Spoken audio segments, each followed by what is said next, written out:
Welcome students, हम बात करेंगे expression of the polynomial P of z as a product of linear factors. मतलब हम इस दफा जो बात कर रहे हैं वो ऐसे पोलिनोमियल्स की बात कर रहे हैं जिनमें के वेरिएबल जो है वो कॉम्प्लेक्स नंबर्स हैं, ठीक है, या कॉम्प्लेक्स वेरिएबल्स आप कह सकते हैं, ठीक है। जैसे हमने बात पढ़ रखी है कि पी ऑफ एक्स जो है, अगर हम रियल नंबर्स के हवाले से बात करें पोलिनोमियल्स की, तो हम कहते हैं कि एक्सप्रेशंस जिनमें के जो डिग्री है एक्सपोनेंट है हमारे वेरिएबल की वो जीरो हो सकती है, +1 हो सकती है, +2 हो सकती है, लेकिन नेगेटिव में नहीं हो सकती, या डेसिमल्स में मतलब जो है वो नहीं आ सकती, या उसका डेसिमल पार्ट जीरो होगा, यूं मैं कह सकता हूँ, ठीक है। जैसा मैं लिखता हूँ a0 x power 0, a1 x power, या a सब 0 हम पढ़ सकते हैं, a सब 1 x पावर 1, a सब 2 x पावर 2, ठीक है, plus so on, plus a सब n x पावर n। तो इसमें n चूंकि इसकी हाईएस्ट एक्सपोनेंट है, हाईएस्ट एक्सपोनेंट है, तो हम कहेंगे कि ये इसकी डिग्री है, ठीक है। ये हमने ऑलरेडी बात जो है वो पढ़ रखी है, ठीक है। तो हम कहेंगे कि p ऑफ x जो है ये एक पोलिनोमियल है, पॉलिनोमियल है of degree, polynomial of degree n, ठीक है जी। ये बात ऑलरेडी हम जानते हैं। अब हम बात करें कि अगर हम p ऑफ z, एक z वेरिएबल जो कि हमारा कॉम्प्लेक्स नंबर है, इसको इंट्रोड्यूस कराएं और मैं इस तरह से लिखूं कि a0 z power 0, a1 z power 1, ठीक है, a सब 2 z power 2, plus so on a सब n z पावर n। तो अब ये मेरे पास एक कॉम्प्लेक्स पोलिनोमियल है, ठीक है जी, कॉम्प्लेक्स पोलिनोमियल है। और अब इसमें जो बात हम स्टडी करने जा रहे हैं वो क्या कर रहे हैं जी, हम ये कर रहे हैं कि फैक्टर, लीनियर फैक्टर्स की हम बात करेंगे। जैसे अगर फर्ज करें मैं एक जो हमारे पास पोलिनोमियल एक्सप्रेशन था, जैसे में हम लिखते थे x² + 4, ठीक है। आपको ये कहता है कि आप इसे फैक्टराइज करें, तो हम इसमें क्या कर रहे थे, हम इसमें फार्मूला कंप्लीट कर रहे थे a+b² का या a-b² का, और ये हम जानते हैं इक्वल होता है a² + 2ab + b² के। इसमें मिसिंग टर्म कौन सी है, इसमें देखें x² लिखा हुआ है, इसमें b² लिखा हुआ है, इसमें 2ab नहीं है, ठीक है। तो हम इसमें 2a और b ये ऐड भी कर लेंगे, ठीक है, जो हमें इसमें कम महसूस हो रहा है इसमें ऐड हो जाएगा और सब्ट्रैक्ट भी हो जाएगा, 2x × 2, ठीक है। तो देखें ये हमारे पास क्या बन जाएगा, x², बल्कि ये फार्मूला कंप्लीट हो जाएगा, ये बन जाएगा x + 2 के होल स्क्वायर का फार्मूला, जबकि यहाँ पर -4x आ जाएगा।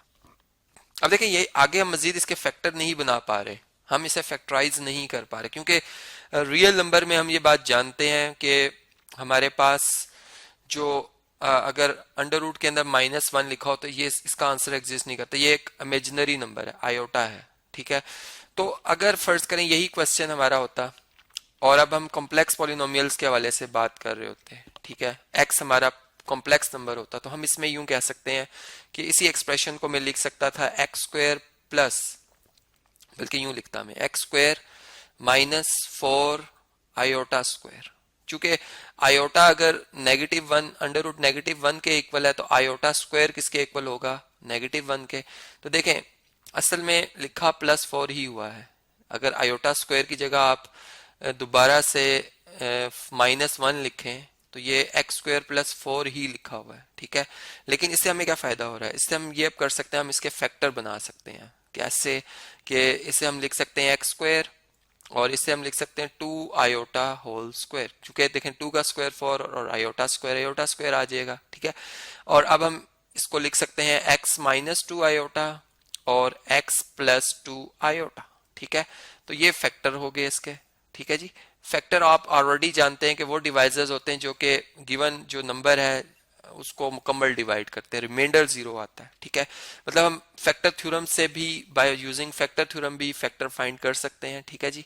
जैसे हमने प्रीवियस क्लासेस में पढ़ाई हुआ है कि बाय यूजिंग फैक्टर थ्योरम हम क्या करते थे कि जो हमारे पास गिवन एक्सप्रेशन है उसको हम कंसिडर करते थे, और जो हमें एक लीनियर फैक्टर उसका गिवन होता था, उस या लीनियर डिवाइजर गिवन होता था, जिस नंबर या वेरिएबल की जिस वैल्यू से वो डिवाइजर हमारा 0 हो रहा है उसी को हम एक्सप्रेशन में पुट कर लेते थे गिवन पोलिनोमियल एक्सप्रेशन में। तो उससे अगर वो जीरो है तो हम कहते हैं by factor theorem it is a factor, ठीक है।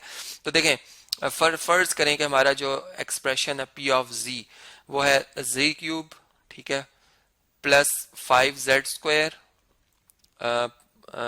प्लस 19z माइनस 25, ठीक है।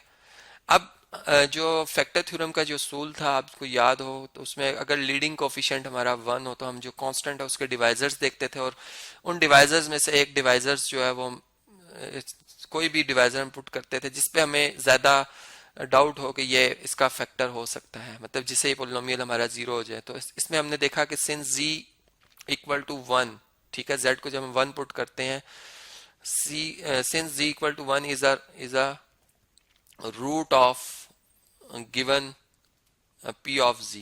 रूट मतलब z की वो वैल्यू जो कि इक्वेशन को, पोलिनोमियल इक्वेशन को जीरो शो कर दे, उसको जीरो ऑफ द पोलिनोमियल भी कहते हैं और रूट ऑफ द पोलिनोमियल भी कहते हैं, ठीक है। तो p ऑफ 1 अगर हम देखें तो क्या बनता है, देखें 1 cube plus 5 into 1 square plus 19 into 1 और माइनस 25, ठीक है। इसको अगर आप सॉल्व करें, देखें 1 क्यूब 1 होता है, 5 1 5 5 और 1 6 प्लस 19 1 19 आएगा माइनस 20, तो ये 90 और 6 ऐड करें 25 माइनस 25 ये जीरो आ जाता है, ठीक है। तो इसका मतलब हम कह सकते हैं कि z माइनस 1, चूंकि हम अगर इसको इधर शिफ्ट करें तो z minus 1 is a factor, is a factor of p of z, ठीक है। तो बाय फैक्टर थ्योरम भी हम मजीद बाकी फैक्टर भी निकाल सकते हैं, ठीक है, और भी इसी तरह से। और अब हम डिवीजन मेथड से भी फैक्टर निकाल सकते हैं, मतलब अगर हम डिवीजन मेथड करें तो, या फैक्टराइजेशन से भी हम फैक्टर निकाल सकते हैं, ठीक है। तो देखें हमें एक तो फैक्टर पता चल गया, ठीक है। मैं इस तरह से लिखता हूं कि जो मेरा p ऑफ z एक्सप्रेशन है, ठीक है, इसको मैं दोबारा से यहाँ पर अगर कॉपी कर लूं और अब मैं इसे एक तरतीब में लिखता हूं, मैं इसके फैक्टर्स बनाना चाह रहा हूं। मैं इसे ऐसा से लिखूंगा कि मेरे पास जो प्रोडक्ट फॉर्म में ये एक्सप्रेशन लिखा है, क्योंकि लीनियर फैक्टर्स की फॉर्म में हमने लिखना, मैंने कहा था प्रोडक्ट फॉर्म में आ जाए, लीनियर फैक्टर्स बन जाए इसके, ठीक है। देखें इसको मैं लिख सकता हूँ जी क्यूब प्लस 1 25, बल्कि इसको माइनस 1 लिख सकते हैं, z cube minus 1 plus 5z² plus 19z और यहाँ पर 24 रह जाएंगे, माइनस 24। ये माइनस 1 मैंने इधर से माइनस 25 में से माइनस 1 इधर लिख दिए और माइनस 24 इधर लिख दिए, इकट्ठे करेंगे माइनस 25 ही आएंगे, ठीक है। अब यहाँ पे अगर आप देखें तो ये हमारे पास एक फार्मूला है a cube minus B cube का, क्योंकि z क्यूब और इसको हम लिख सकते हैं 1 क्यूब, ठीक है। तो ये होता है z माइनस 1 मतलब a minus B z square plus A B मतलब z और 1 मल्टीप्लाई z और प्लस 1 स्क्वायर मतलब b स्क्वायर, यह आ जाएगा। प्लस यहाँ पे आ रहा है 5z square plus 19z minus 24, ठीक है। इस तरीके से हम जब इसे फैक्टराइज करेंगे, ठीक है, और इसमें इसको अगर हम मजीद देखें तो यहाँ पर ये जो हमारे पास ये एक्सप्रेशन लिखा हुआ है, ठीक है, इसके फैक्टर अगर बना दिए जाएं तो ये हमारे पास क्या बन रहे हैं, चलें इसको हम देख लेते हैं। ये Z square plus Z plus 1 आएगा, ठीक है। इसमें कुछ मैं रफ वर्क मैंने पहले से किया हुआ है, वो मैं आपके लिए एक असाइनमेंट रख रहा हूँ। इसके फैक्टर बनेंगे जेड माइनस 1 और 5z प्लस 24, ठीक है। अगर आप इन दोनों को मल्टीप्लाई करें तो सेम यही दोबारा एक्सप्रेशन आ जाएगा मिड टर्म ब्रेक से, ठीक है।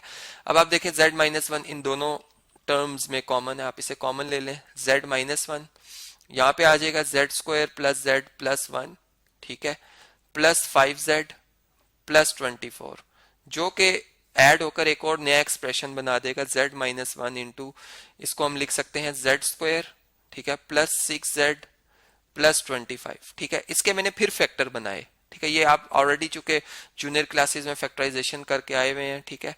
तो इसके जब मैंने मजीद मिड टर्म ब्रेक करके फैक्टर्स बनाए तो मेरे पास इसके जो फैक्टर बन रहे हैं वो कुछ इस तरतीब में बनाए मैंने कि इसको मैंने लिखा Z square plus 6z plus 9 मतलब 25 को ब्रेक किया और प्लस 16 अलग किया मैंने, ठीक है। और फिर मैंने इस पे एक फार्मूला यूज किया, तो मेरे पास जो फैक्टर्स बने वो लास्ट में मैं लिख देता हूँ चूंकि टाइम जरा शॉर्ट है, ठीक है। नेक्स्ट वीडियोस में मैं मतलब इस बात को दोबारा आपसे रिवाइज भी करूंगा कि हम किस तरह से फैक्टर्स बना रहे हैं, ठीक है। हम ऑलरेडी भी इसके ऊपर बहुत से हमने वीडियोस बनाए हुए, आप वहां पे रिवाइज कर सकते हैं अपने इस कंसेप्ट को। तो ये इसके फैक्टर्स बन जाएंगे, ठीक है।